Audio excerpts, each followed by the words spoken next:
Students, welcome in our channel. इस video में हम सीखने वाले हैं class 12th subject chemistry unit number 8 and chapter है ये चैप्टर नंबर 9। इससे पहले हम चैप्टर नंबर 7 और 8 देख चुके हैं, जिसमें हमने पी ब्लॉक एलिमेंट्स के बारे में पढ़ा था। यहाँ पर हम डी एंड एफ ब्लॉक के एलिमेंट्स के बारे में पढ़ेंगे। तो हम पैरियोडिक टेबल में देख लेते हैं पहले कि डी ब्लॉक के एलिमेंट्स किनको कहा गया है। तो ग्रुप नंबर यहाँ पर 2 से लेकर ये जो 12 है यहाँ तक के जो एलिमेंट्स है इन्हें कहा जाता है डी ब्लॉक के एलिमेंट्स। क्या कहा गया है इनको? तो इनको हम डी ब्लॉक के एलिमेंट कहते हैं, या फिर इन्हें हम क्या कह सकते हैं यहाँ पर? तो इन्हें हम कहते हैं ट्रांजिशन एलिमेंट। क्या कहते हैं इनको? तो ट्रांजिशन एलिमेंट भी इनको हम कहते हैं। अब इसके अलावा ये वाले जो एलिमेंट्स थे इनको कहा गया था पी ब्लॉक के एलिमेंट, जिनके बारे में हम पढ़ चुके हैं। और यहाँ पर ये स्टार्टिंग के जो 2 ग्रुप्स है इनको हमने एस ग्रुप के एलिमेंट्स कहा था। ठीक है, अब बचे यहाँ के 2 लाइंस नीचे वाली, इनको कहा जाता है एफ ब्लॉक के एलिमेंट्स, या फिर इनको कहा गया है इनर ट्रांजिशन एलिमेंट। अब इनको इनर ट्रांजिशन एलिमेंट क्यों कहा है? क्योंकि ये जो इनर ट्रांजिशन एलिमेंट्स है ना, ये यहाँ पर ट्रांजिशन एलिमेंट्स के बीच में आते हैं। ठीक है, जैसे यहाँ पर ये लेंथेनम दे रखा है, तो लेंथेनम के जो बाद के एलिमेंट्स है ना वो यहाँ पर अरेंज किए गए। ऐसे ही जो एक्टेनम दे रखा है या एक्टेनाइड दिया है, ये इसके बाद के जो एलिमेंट्स है वो यहाँ पर अरेंज किए। ठीक है, और इसके बाद में जो ये यहाँ पर 103 दे रखा है लॉरेंसियम, इसके बाद के एलिमेंट 104 से लेकर ये यहाँ तक 114 तक के एलिमेंट यहाँ दिए। ठीक है, तो यानी कि यहाँ पर जो बीच के एलिमेंट्स है वो यहाँ पर इनको प्लेस नहीं मिली, इसलिए इनको यहाँ पर अरेंज किया है ना। और इसीलिए इनको हम बोलते हैं इनर ट्रांजिशन एलिमेंट, या फिर इनको हम बोलते हैं एफ ब्लॉक के एलिमेंट्स भी इनको हम बोलते हैं। अब आगे देखते हैं क्वेश्चन। अब क्वेश्चन के फॉर्म में यहाँ पर पूछा है what are transition element, they show metallic characteristics why. क्या कहा? ट्रांजिशन एलिमेंट्स क्या है? तो ट्रांजिशन एलिमेंट्स क्या है? ऐसे एलिमेंट्स जिनका जो डी ऑर्बिटल है ये क्या होता है? पार्शियली भरा हुआ रहता है, यानी कि ये जो डी ऑर्बिटल है ये इनकम्प्लीट भरा हुआ हो, तो उन्हें हम कहते हैं ट्रांजिशन एलिमेंट या फिर डी ब्लॉक के एलिमेंट्स। ठीक है, जैसे फॉर एग्जांपल यहाँ पर दे रखे हैं निकिल है, आयरन है, कोबाल्ट है, ये सब क्या है? तो ट्रांजिशन एलिमेंट है। अभी अपन ने वहाँ पर देखा था ग्रुप नंबर 2 से लेकर 12 तक के जो एलिमेंट्स है इन्हें कहा गया है डी ब्लॉक या फिर ट्रांजिशन एलिमेंट। यहाँ पर ये 13 लिखा है, इसको आप 12 कर लेंगे। इसके अलावा इनका अगर हम जनरल फार्मूला देखें तो जनरल फार्मूला क्या है? यहाँ पर n-1 डी में जो इलेक्ट्रॉन आएंगे वो 1 से लेकर 10 इलेक्ट्रॉन आते हैं, और ऐसे ही जो एस ऑर्बिटल है इस एस ऑर्बिटल में 1 से लेकर 2 इलेक्ट्रॉन्स यहाँ पर आ सकते हैं। ठीक है, अब ये जो डी है ना इसमें 10 अगर आते हैं इलेक्ट्रॉन तो उस एलिमेंट को हम ट्रांजिशन की कैटेगरी में नहीं रखते हैं, उसको हम डी ब्लॉक में ज़रूर रखते हैं, बट उसे हम ट्रांजिशन एलिमेंट नहीं कहते हैं। तो ट्रांजिशन एलिमेंट कौन से है? ऐसे ऑर्बिटल्स जिनका जो डी ऑर्बिटल है वो कैसा हो? इनकम्प्लीटली फिल्ड हो, यानी कि वो हाफ फिल्ड हो या फिर उसमें एक आध अनपेयर्ड इलेक्ट्रॉन प्रेजेंट हो, तो उसे हम कहेंगे कि ये कैसा एलिमेंट है? तो ये ट्रांजिशन टाइप का एलिमेंट है। इसके अलावा इसमें एक और क्वेश्चन यहीं पर पूछा है दे शो मेटेलिक कैरेक्टरिस्टिक्स। ये जो ट्रांजिशन एलिमेंट्स है ये मेटेलिक कैरेक्टरिस्टिक क्यों शो करते हैं? तो इसका क्या रीज़न है?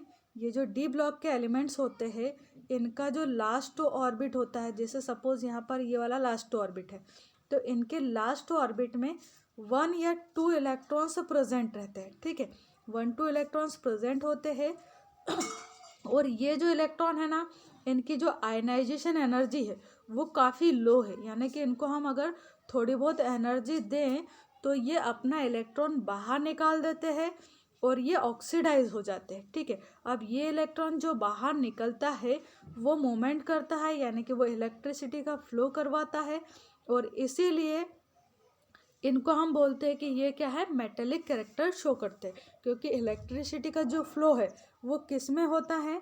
तो जो भी मेटल्स है वो इलेक्ट्रिसिटी की गुड कंडक्टर होती है, ये कहते हैं हम, है ना। यानी कि जो मेटल्स है वो क्या होती है? इलेक्ट्रिसिटी की गुड कंडक्टर है। यानी कि कंडक्टर होती है, तो ऐसे ही जो ट्रांजिशन मेटल्स है ये भी एक दो इलेक्ट्रॉन्स को बाहर निकाल देती है और इलेक्ट्रॉन यहाँ पर फ्लो करते हैं, यानी कि ये भी क्या करती है, मेटेलिक कैरेक्टरिस्टिक्स को ये शो करती है। ठीक है, इसलिए कहा जाता है कि जो ट्रांजिशन एलिमेंट्स है ये क्या करते हैं, मेटेलिक कैरेक्टरिस्टिक्स को ये शो करते हैं। नेक्स्ट क्वेश्चन देखते हैं अब हम यहाँ पर। नेक्स्ट क्वेश्चन है यहाँ पर, what are inner transition element. तो इनर ट्रांजिशन एलिमेंट्स क्या है, जो अभी हमने पीरियोडिक टेबल देखी, इसमें जो नीचे 2 रोज थी उसमें जो भी एलिमेंट्स है उन्हें कहा गया है इनर ट्रांजिशन एलिमेंट। अब इनको इनर ट्रांजिशन क्यों कहा है ये हमने वहाँ पर देखा है ना, क्या सीखा वहाँ पर हमने कि ये जो एलिमेंट्स है ये ट्रांजिशन एलिमेंट्स के बीच में आते हैं, इसलिए इन्हें हम क्या कहते हैं, इनर ट्रांजिशन एलिमेंट। ठीक है, एक तो ये रीज़न है, और दूसरा क्या रीज़न है कि इनके जो एलिमेंट्स है, इनर ट्रांजिशन एलिमेंट जो है उनके जो ऑर्बिटल्स होते हैं, इनमें अगर हम इलेक्ट्रॉन भरें ना, तो इलेक्ट्रॉन जो लास्ट इलेक्ट्रॉन्स होते हैं वो कैसे आते हैं, तो n-2f जो सब ऑर्बिट है, n-2f सब ऑर्बिट एंड n-1 जो d ऑर्बिटल होता है उसमें इनके लास्ट इलेक्ट्रॉन्स इंटर करते हैं, इसलिए भी इनको हम बोलते हैं इनर ट्रांजिशन एलिमेंट। क्या कहते हैं इनको हम, इनर ट्रांजिशन एलिमेंट। अब ये जो n-2f है और n-1 है, इसको एंटी पेनल्टीमेंट सेल कहा गया है। कैसे, जैसे सपोज यहाँ पर कोई एलिमेंट है, ये इसका न्यूक्लियस है, ये फर्स्ट वाला ऑर्बिट, ये सेकंड है, ये थर्ड है, इस टाइप से ये फोर्थ ऑर्बिट है।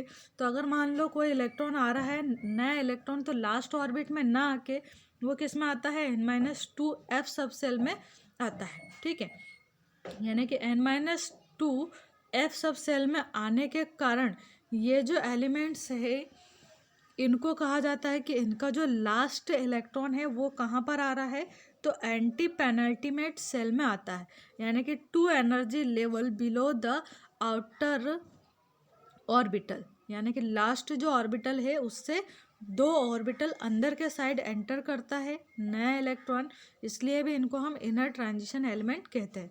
अब ये जो इनर ट्रांजिशन एलिमेंट्स है इनकी 2 मेन सीरीज पाई जाती है, एक होती है लेंथेनाइड और दूसरी होती है एक्टिनाइड की सीरीज़। अब जो लेंथेनाइड की सीरीज़ है ना, इसमें टोटल 14 एलिमेंट्स हैं। कौन कौन से हैं, तो आफ्टर लेंथेनम, यानी कि जो लेंथेनम है इसके बाद में आने वाले जो 14 एलिमेंट्स है, लेंथेनम से लेकर ल्यूटेटियम तक के जो एलिमेंट्स है, यानी Lu तक के जो एलिमेंट्स है वो 14 एलिमेंट्स यहाँ पर लेंथेनाइड सीरीज़ के अंतर्गत आते हैं। ऐसे ही यहाँ पर अगर हम एक्टिनाइड की सीरीज़ देखें, तो जो एक्टिनम है उससे लेकर लॉरेंशियम 103 जो एटॉमिक नंबर है यहाँ तक के जो एलिमेंट्स हैं, इनके बीच के जो सारे एलिमेंट्स हैं इन्हें हम कहते हैं एक्टिनाइड सीरीज़ के एलिमेंट्स, और इसमें भी 14 एलिमेंट्स आते हैं टोटल। तो ये था यहाँ पर इनर ट्रांजिशन एलिमेंट्स, और उनके 2 टाइप्स हैं, यानी lanthanide series and actinide series. अब यहाँ पर हम सीखते हैं डी एंड एफ ब्लॉक के जो एलिमेंट्स हैं इनके बीच में क्या डिफरेंस है। तो जो डी ब्लॉक के एलिमेंट्स है इसमें फर्स्ट डिफरेंस यहाँ पर कहा है 2 shell n and n-1 are incomplete. जो डी ब्लॉक के एलिमेंट्स होते हैं इनमें n एंड n-1 का जो सेल है वो क्या होता है, इनकम्प्लीट होता है। ठीक है, ऐसे ही जो एफ ब्लॉक के एलिमेंट्स है इसमें n, n-1 एंड n-2 जो ऑर्बिटल है वो इनकम्प्लीट होता है, या यूँ कहे कि सब ऑर्बिटल यहाँ पर इनकम्प्लीट होता है। ठीक है, सेकंड जो डिफरेंस दिया है उसमें कहा last electron enter the D orbital of penultimate shell. जो लास्ट इलेक्ट्रॉन है वो डी ऑर्बिटल में यहाँ पर एंटर करता है, यानी कि डी जो सेल है उसमें ये एंटर करेगा, जबकि यहाँ पर जो इलेक्ट्रॉन है वो किस में एंटर करता है, तो n-2 सब सेल में ये, यानी कि एंटी पेनल्टीमेट जो सब सेल है उसमें लास्ट इलेक्ट्रॉन एंटर करता है, यानी कि नया जो इलेक्ट्रॉन आएगा वो कहाँ पर आएगा, तो एंटी पेनल्टीमेट सेल में आएगा, n-2 सब सेल में यहाँ पर आता है। नेक्स्ट है third point, D block elements are normally called transition element. जो डी ब्लॉक के एलिमेंट्स है इनको हम ट्रांजिशन एलिमेंट कहते हैं, जबकि जो एफ ब्लॉक के एलिमेंट्स है इन्हें हम इनर ट्रांजिशन एलिमेंट कहते हैं। फिर फोर्थ वाला पॉइंट दे रखा है यहाँ पर, D block elements are available in nature, यानी कि जो डी ब्लॉक के एलिमेंट है वो नेचर में अवेलेबल है, जबकि जो एफ ब्लॉक के एलिमेंट्स है ये वेरी रेयर होते हैं, यानी कि बहुत कम पाए जाते हैं इन्वायरमेंट में, इसलिए इनको हम क्या बोलते हैं, they are known as rare earth element, इसलिए इनको हम रेयर अर्थ एलिमेंट भी कहते हैं। फिफ्थ पॉइंट जो है वो दोनों में सेम है, क्या है यहाँ पर, this elements exhibit variable oxidation state, और यहाँ पर भी यही कहा है, this elements also exhibit variable oxidation state, यानी कि ये जो पॉइंट है वो इन दोनों में सिमिलरिटी है, इसलिए इसको मैंने यहाँ पर क्रॉस किया है। इसकी जगह आप ये बाकी के जो 5 पॉइंट बचते हैं ये करेंगे, ठीक है। 6 पॉइंट में क्या कहा है, दिस एलिमेंट्स आर स्टेबल, ये जो डी ब्लॉक के एलिमेंट है ये स्टेबल होते हैं, जबकि एफ ब्लॉक के एलिमेंट्स जो है वो these elements are less stable and many are radioactive. जो डी ब्लॉक के एलिमेंट्स है ये कम स्टेबल होते हैं, यानी लेस स्टेबल है, और इसमें से बहुत सारे जो है वो कैसे है, रेडियो एक्टिव टाइप के होते हैं, यानी कि ये जो एफ ब्लॉक के एलिमेंट्स है ये रेडियो एक्टिविटी का नेचर रखते हैं, यानी कि इनमें से alpha beta and gamma radiations emit होती है, ठीक है, इसलिए इनको कहा गया है कि ये रेडियो एक्टिव इफेक्ट रखते हैं, यानी कि रेडियो एक्टिविटी का जो नेचर है वो रखते हैं, यानी ये रेडियो एक्टिव टाइप के एलिमेंट्स होते हैं। तो ये थे हमारे आज के 3 इंपॉर्टेंट क्वेश्चन, आई होप आपको अंडरस्टैंड हुए होंगे। Thank you so much for watching this video, thank you.